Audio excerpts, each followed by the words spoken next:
इतना सा प्रसाद में ठीक है। उसने कहा गुरुजी गड़बड़ है क्या? पूरी गड़बड़, इसीलिए भगवान ने सुना होगा। हमने कहा हो सकता है, अब की बार बिना उसके कर दे।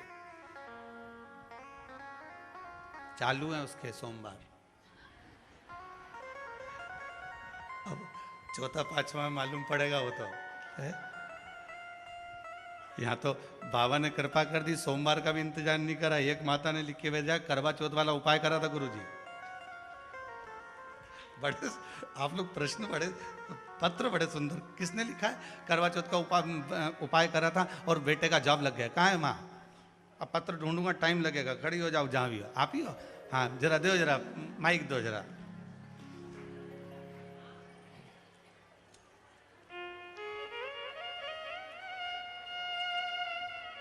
पत्र ढूंढूं पहले।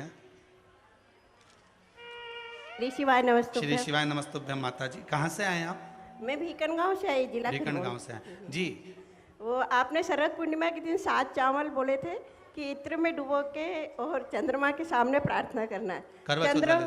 चंद्रमौलेश्वर नाम का लेके उसी दिन मैंने चंद्र भोलेश्वर महादेव का हाँ, हाँ तो मैंने मेरे बेटे को बोला कि बेटा तू कर ले, तो बोले मम्मी मैं नहीं करता। मैंने कहा बेटा ये आखिरी बार है, कर ले तू।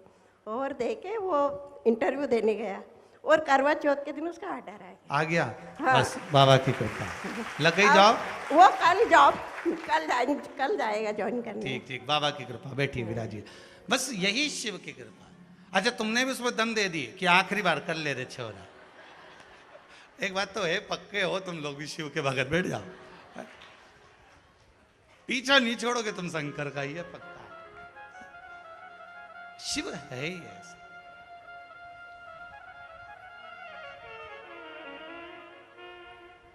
बोल चंद्रमौली भगवान की।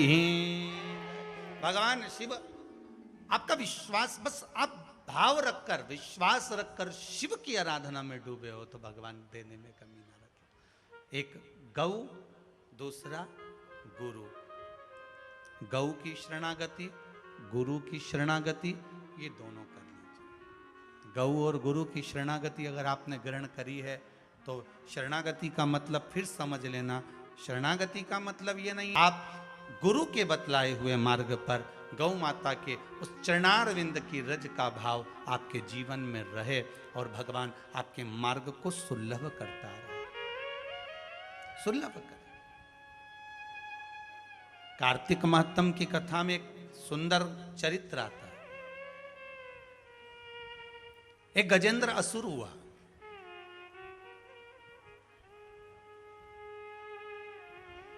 ये असुर, ये राक्षस बड़ा विचित्र था। कभी मनुष्य का रूप ले लेता था, कभी हाथी का रूप ले लेता था। कार्तिक महत्तम कहता है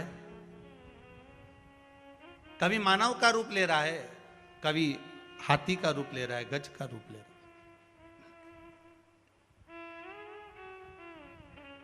और हाथी और गज का रूप लेकर, हाथी का रूप लेकर, गज का रूप लेकर, मनुष्य का रूप लेकर ये छलता है लोगों को।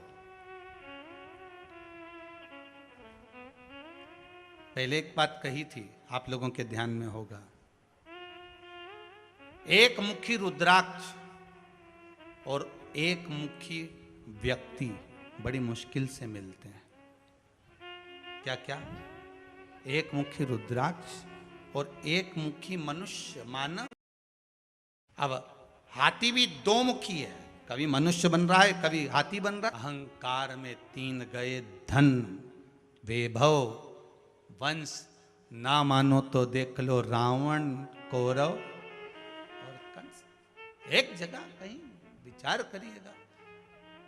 हाथी, गजेंद्र, असुर सूंड में पानी भरता है, शिव जी पे छोड़ता है, फिर पानी भरा, फिर छोड़ा, फिर पानी भरा, फिर छोड़ा, फिर पानी भरा, फिर छोड़ा।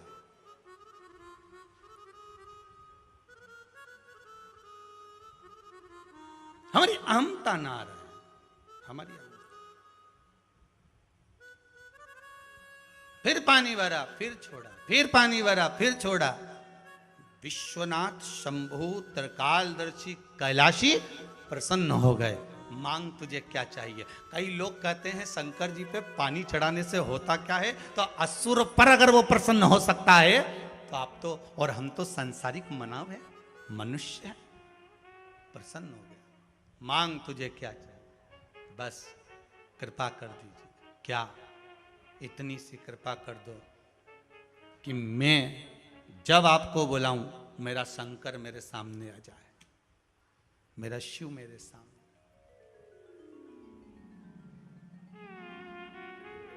क्यों ना देगा? अगर आपका विश्वास है, भाव सिद्ध है, तो ऐसी कई सीट मिल जाएंगी जहां आपको बैठना है। अगर आपका विश्वास शंकर से, वो बच्चा जब उस सीट पर बैठा तो प्रसन्नता हमको भी हुई कि वहां पहुंच गया। विश्वास रखकर पहुंचा है तो क्यों ना मिलेगा, भरोसा रखकर गया तो क्यों ना मिलेगा।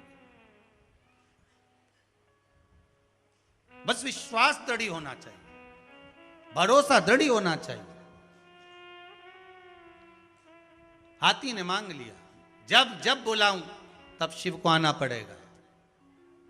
शंकर जी तो उन्होंने कह दिया तथास्तु, बुला लेना, आ जाऊंगा। अब ये हाथी गजेंद्र जो असुर है, राक्षस है, गजेंद्र असुर, ये उपद्रव मचाने लगा, कहीं किसी को मारे, किसी को फेंके। और जब इसको याद आए तो शंकर जी को याद करके बुला ले, शंकर जी सामने आ जाए। मांग तुझे क्या चाहिए प्रभु? भोलेनाथ जी बोले हाँ बोलो, क्या चाहिए बोलो। बस बहुत तेज भूख लग रही है, आज भोजन की व्यवस्था नहीं हुई। शंकर जी बोले ये काम और रह गया था। शंकर जी के अब भी ला कर देता हूं पार्वती जी के पास। कार्तिक माता, मैं तो धन्यवाद दे रहा हूं इन दोनों परिवार को, विसावाणी